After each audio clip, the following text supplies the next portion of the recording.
What would you do if your last $200 couldn't even buy a month of groceries, but it could buy a crumbling piece of history? For Clara Jenkins, a desperate bid at a county auction was supposed to be a joke. Instead, it unlocked a deadly century-old secret. The rain in Scranton, Pennsylvania, didn't just fall. It felt like it was actively trying to punish you. On the morning of October 14th, Clara Jenkins stood on the cracked sidewalk of Elm Street, watching the heavy drops turn the cardboard of her moving boxes into brown mush. Beside her, a man in a cheap suit was impatiently tapping his umbrella against the porch railing. "Look, Clara, I'm not running a charity," Richard Davies said, his voice stripped of any fake sympathy he might have possessed an hour ago. He was the property manager for a sprawling development firm that had spent the last 3 years buying up Scranton's low-income housing. "You're 4 months behind. The judge signed the order. I've given you an extra 48 hours, and my contractors need to gut this unit by noon." Clara pulled her damp jacket tighter around her chest. "I just need 1 more week, Richard. The diner is giving me extra shifts and my mother's hospital bills." "Are not my problem," Davies interrupted, turning the key in the new deadbolt he had just installed. The heavy metal click sounded like a gunshot in the quiet morning. "Good luck, Clara." At 28 years old, Clara was officially homeless. The crushing weight of American healthcare had swallowed her life savings after her mother's prolonged battle with leukemia.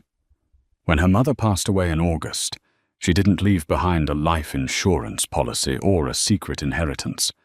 She left behind a mountain of debt that Clara had co-signed in a desperate bid to keep her alive. For 3 nights, Clara slept in the back of her rusted 2008 Honda Civic, parking in the well-lit lots of 24-hour superstores, jumping at every passing siren or set of headlights. By the 4th day, exhaustion had eroded her sanity. She had exactly $314 to her name. It wasn't enough for a security deposit on a new apartment. It wasn't enough for a cheap motel for more than a few days. Desperation breeds strange ideas. Sitting in a public library to use the free Wi-Fi, Clara stumbled across a notice for the Lackawanna County Tax Delinquency Auction. The county was auctioning off abandoned properties. Most were condemned houses with tens of thousands of dollars in back taxes. But Clara remembered a loophole she had read about. Sometimes, to get a severely blighted property off the city's liability ledger, the county would waive the back taxes if a buyer agreed to take on the deed and the structural liabilities. The next morning, Clara walked into the fluorescent-lit basement of the county courthouse. The room smelled of wet wool and stale coffee. About 30 people sat in folding chairs, mostly bored real estate investors looking to flip cheap land. Clara sat in the back, clutching her assigned paddle. Number 42. The auctioneer, a tired-looking man named Robert Caldwell, rattled through the first dozen properties. Bids flew back and forth in the thousands. Clara's heart sank. She didn't belong here. She was about to leave when Caldwell sighed heavily and pulled up a slideshow image of a colossal, rotting brick monster. "All right, moving on to Lot 18, the old Grand River Valley Depot on the edge of the industrial park," Caldwell droned, reading from his sheet. "Built in 1904, abandoned since 1978. Property is heavily blighted. Roof is partially collapsed. Asbestos and lead paint are confirmed. The county is waiving the $80,000 in back taxes just to transfer the liability. Purchaser assumes all code violations and must secure the perimeter within 30 days. Bidding starts at $5,000. Silence. The investors in the room didn't even look up from their phones. The old train station was a notorious money pit. It would cost $500,000 just to safely demolish it. "Do I have 5,000? Caldwell asked. Nothing. 1,000. Silence. Caldwell rubbed his temples. 500. A man in the front row laughed. You'd have to pay me to take that death trap, Robert. Look, folks, the mayor wants this off the books, Caldwell pleaded. Do I have any bid? Any bid at all? Clara stared at the image on the projector. It was a ruin, yes. But it had walls. It had a vast, overarching roof of slate and steel. It was a shelter. Before her rational mind could stop her, her arm shot up. Paddle 42. I bid $200, Clara's voice cracked, echoing loudly in the quiet basement. The entire room turned to look at her. A few people scoffed. Caldwell blinked, leaning over his podium. Ma'am, you understand the liability clauses attached to this deed? I do, Clara lied. $200 is the bid. Do I hear $250? Caldwell asked, though he didn't wait long. He seemed terrified she would retract her offer. Going once, when? Going twice.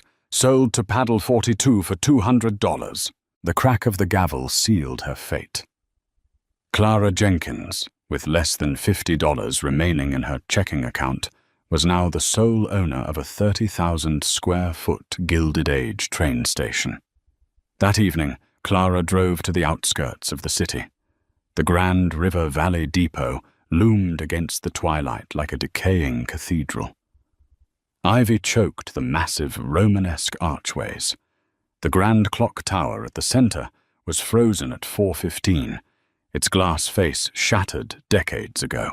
She pried open a rotted side door, her flashlight beam cutting through the thick, dusty darkness. The interior was breathtakingly colossal. The main concourse still held the ghosts of a bygone era, towering marble pillars, a vaulted ceiling laced with intricate wrought iron, and a row of old ticket windows with brass grills. But the floor was carpeted with broken glass, pigeon droppings, and decades of urban decay. The air smelled of damp earth and old ozone. Clara found a small, relatively intact room behind the ticket counters, the former station master's office. The roof here was solid. She unrolled her sleeping bag on top of an old oak desk, locked the heavy wooden door behind her, and cried herself to sleep.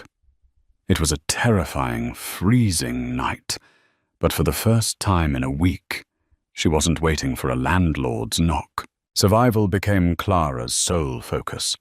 For the first 2 weeks, she lived like a squatter in her own castle. She bought heavy-duty trash bags, bleach, and a battery-powered lantern with her meager diner tips. She spent every waking hour outside of work, scrubbing the station master's office, boarding up the broken windows with scavenged plywood, and patching the minor leaks in her immediate ceiling. The station was terrifying at night. The wind howled through the massive concourse, making the old steel beams groan and pop. It constantly sounded like footsteps echoing on the marble floors. Clara tried to ignore the eerie atmosphere, focusing instead on the bizarre artifacts she kept unearthing. Beneath layers of grime in the office, she found perfectly preserved train schedules from 1926, heavy brass keys, and a beautifully ornate leather-bound ledger recording freight shipments from the roaring 20s. Then, on a gloomy Tuesday afternoon, the isolation of the depot was broken. Clara was hauling a bag of plaster debris out to the dumpsters when a sleek black Mercedes pulled onto the cracked concrete of the old passenger drop-off lane. The driver's door opened, and a familiar figure stepped out, shielding his expensive suit from the drizzle. It was Richard Davies. Clara froze, her grip tightening on the heavy trash bag. "What are you doing here, Richard?" Davies looked around the towering, decaying facade of the station, his nose wrinkled in profound disgust. "Clara, I heard a rumor down at the courthouse, but I didn't believe it. You actually bought this nightmare? I own it free and clear. You can't evict me from this one, she said, her voice trembling with a mixture of fear and defiance. Davies held up his hands placatingly. I'm not here to fight, Clara. Actually, I'm here to do you a massive favor. My firm caught wind of your little purchase. We're looking to expand the industrial park next door. This building is a hazard, Clara. You're living in squalor. It's condemned. It's mine, she repeated stubbornly. I'll give you $5,000 for the deed, right now. Cash, Davies said, pulling a sleek leather checkbook from his breast pocket. Think about it, Clara. That's enough for a nice apartment downtown. You walk away from this black mold and these structural liabilities, and you get your life back. Clara stared at him. Richard Davies was a shark. He didn't do favors, and he certainly didn't overpay for worthless, condemned property. The county couldn't give this building away a month ago. Why would his development firm suddenly want it badly enough to offer $5,000 to a desperate woman in the rain? No, Clara said slowly. Davies's fake smile faltered. A flash of genuine anger crossed his face. Excuse me. I said no. If your firm wants it, they can offer me $50,000. Otherwise, get off my property. You're making a massive mistake, you stupid girl, Davies spat, dropping the friendly facade entirely. You can't afford the code enforcement fines that are coming your way. You'll lose it to the city in 3 months anyway. He turned on his heel, got into his Mercedes, and sped off, his tires spitting gravel. Clara stood in the rain, her heart hammering against her ribs. Davies's visit hadn't scared her. It had ignited a burning curiosity. The station wasn't just a worthless pile of bricks. There was something here.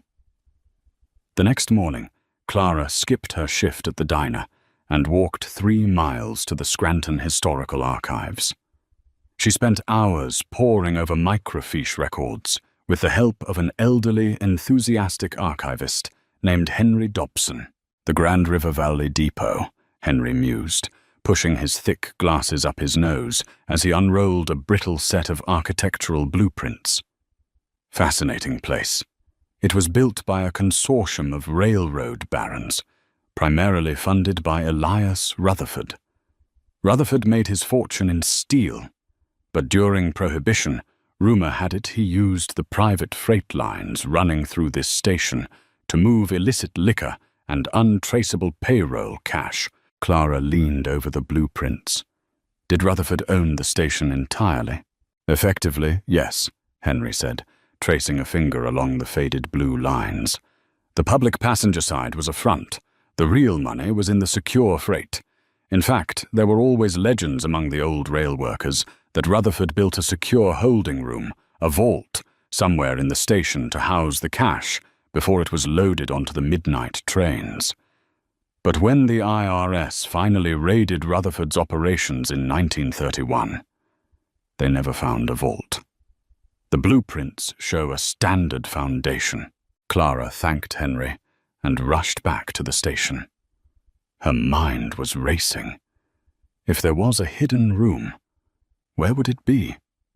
She paced the echoing main concourse, shining her flashlight into the dark corners. Nothing but open space and collapsed ticket booths. She retreated to her safe haven, the station master's office. She sat at the heavy oak desk, staring at the walls.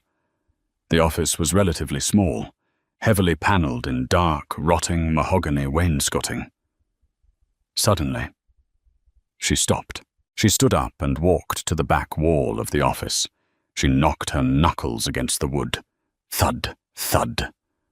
Solid brick behind the wood. She moved to the left wall. Thud, thud. Solid. She moved to the right wall, the one behind the massive built-in timetable board that had tracked the arrivals and departures of the 1920s. She knocked. Hollow. Clara's breath hitched. She knocked again. It was distinctly hollow, unlike any other wall in the massive building. Adrenaline surging, she grabbed a heavy iron crowbar she had found on the tracks outside.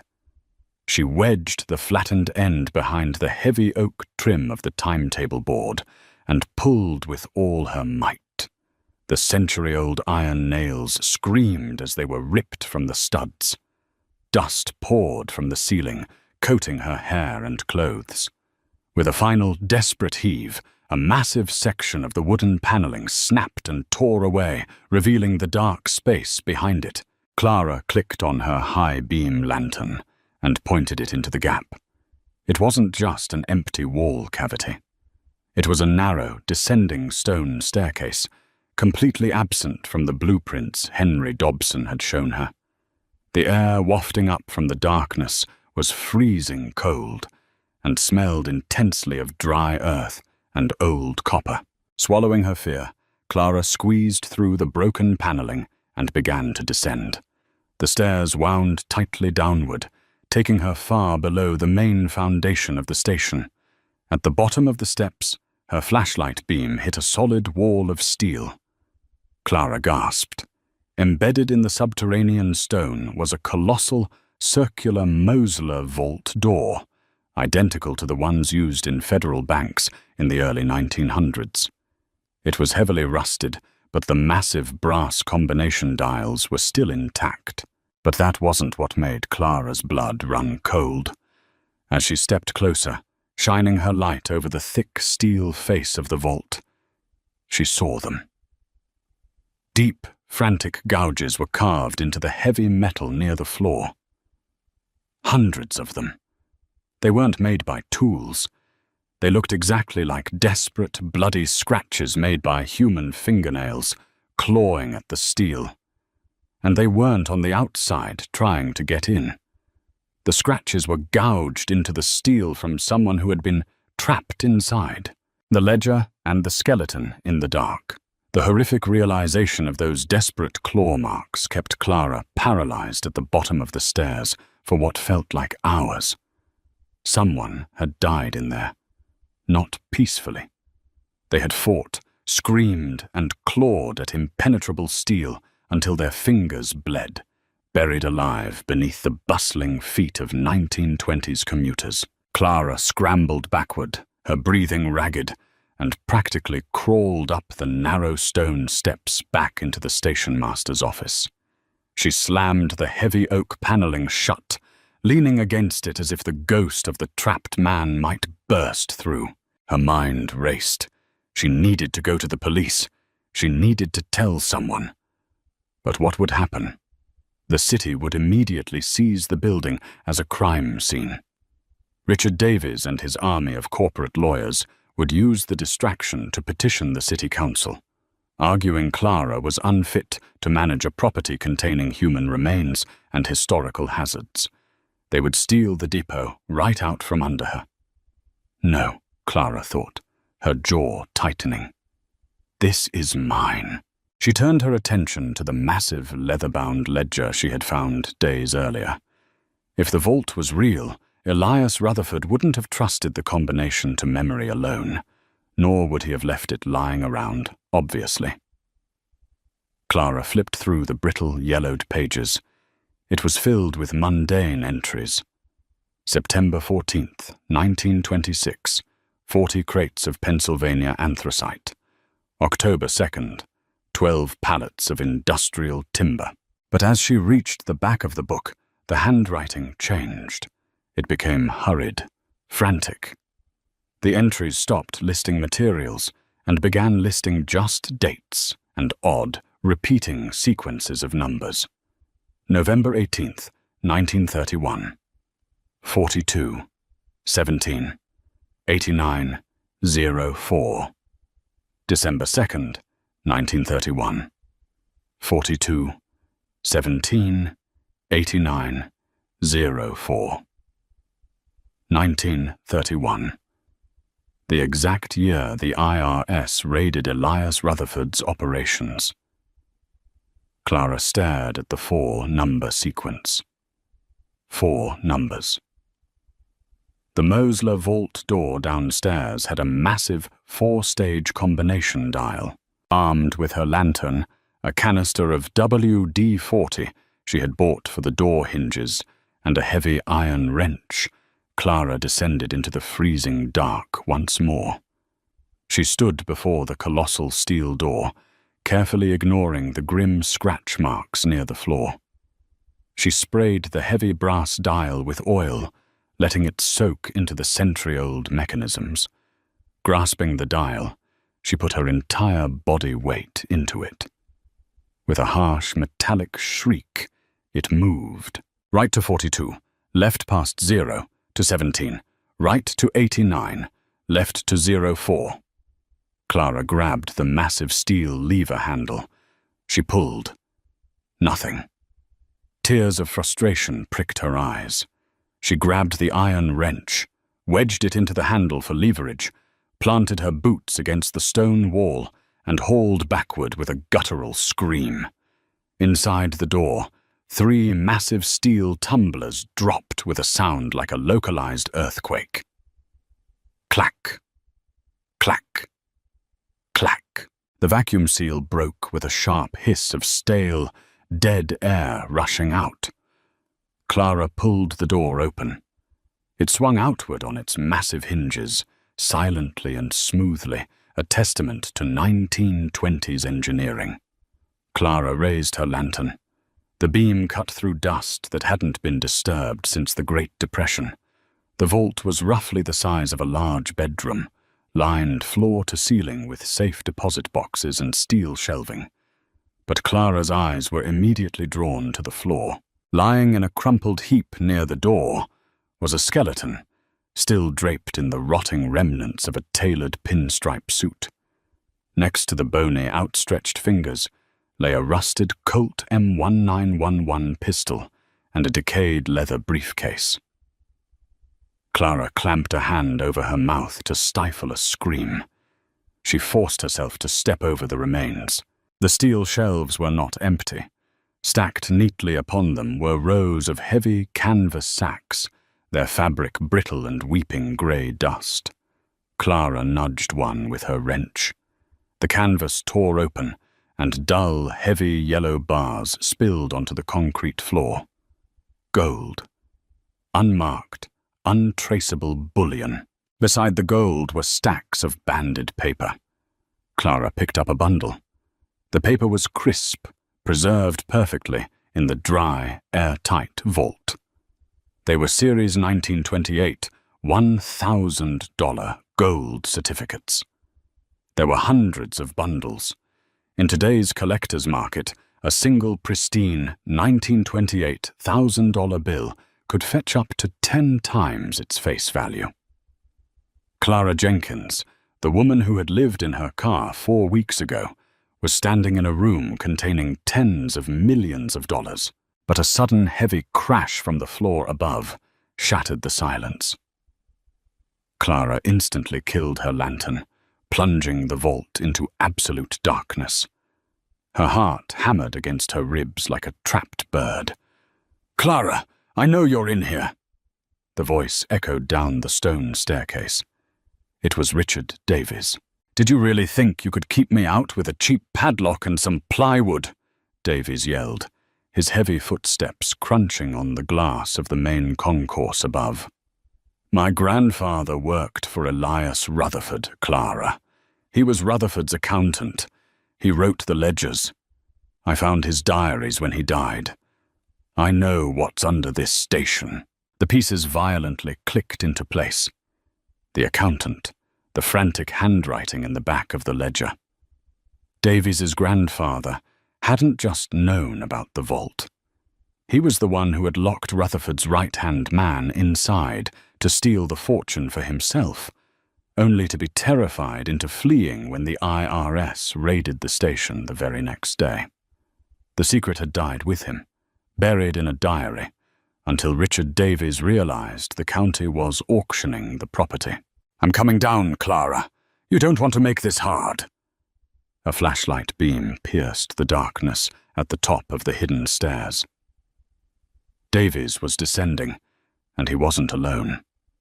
Clara heard the heavy, thudding steps of a second man, likely one of the muscle-bound contractors he kept on payroll for evictions. Panic threatened to overwhelm her. But Clara looked at the massive steel door of the vault. She looked at the skeleton on the floor. Survival had been her only instinct for months. She wasn't going to die in the dark like the man in the pinstripe suit. Clara quietly grabbed the rusted Colt M1911 from the floor. It was useless, seized solid with rust and lacking ammunition. But in the dark, it looked heavy and lethal. She slipped out of the vault, pressing her back against the cold stone wall just outside the heavy steel door. Davies and his contractor reached the bottom of the stairs. Davies's flashlight hit the open vault door.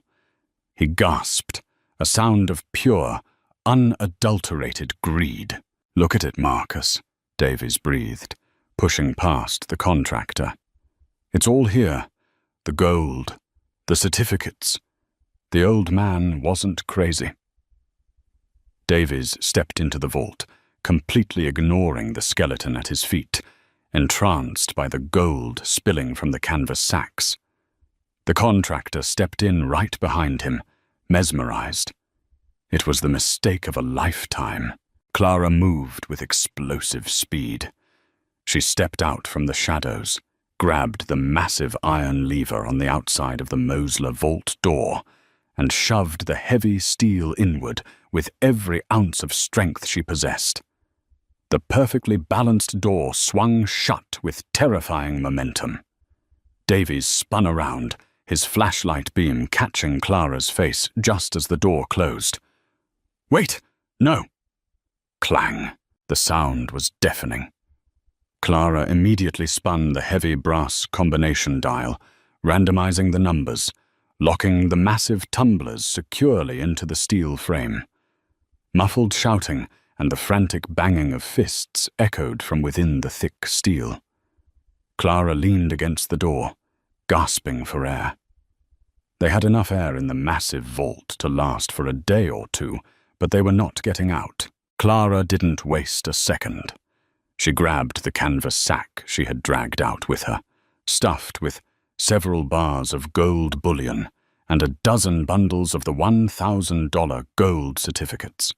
It weighed nearly 40 pounds, but adrenaline made it feel like a feather.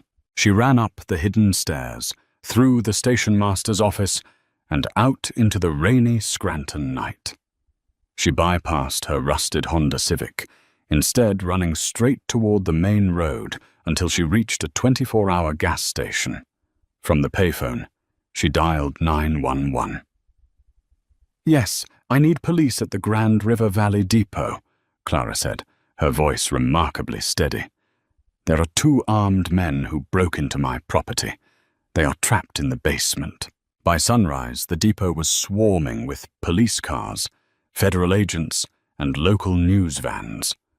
When authorities finally forced the vault open using specialized thermal lances, they found a terrified Richard Davies, his contractor, millions in Prohibition-era wealth, and a murder mystery dating back to 1931. Because Davies had broken into her legally owned property with intent to harm and steal, Clara was cleared of any wrongdoing regarding his entrapment. The historical discovery became a national sensation under Pennsylvania. Salvage and property laws, because the original owners were deceased, and the IRS statutes of limitations on Rutherford's specific 1931 seizures had long expired due to the untraceable nature of the bearer bonds, Clara was entitled to a massive percentage of the find as the lawful owner of the estate. 6 months later, Clara Jenkins sat on the balcony of a beautiful sunlit penthouse overlooking the Manhattan skyline. She had sold the depot to the Pennsylvania Historical Society for a cool $2 million, a fraction of the value of the gold and certificates safely sitting in her newly acquired trust fund. She took a sip of her coffee, the warmth spreading through her chest. She wasn't cold anymore. She wasn't running anymore. The girl who had bought a nightmare for $200 had survived the dark, outsmarted the monsters, and built an empire from the ashes of a forgotten train station. If Clara's incredible journey from rock bottom to uncovering a forgotten fortune kept you on the edge of your seat, hit that like button. Don't forget to share this thrilling story with your friends, and subscribe to our channel for more unbelievable, real-life mysteries and dramatic tales of survival. What would you have done if you found that vault? Let us know in the comments below.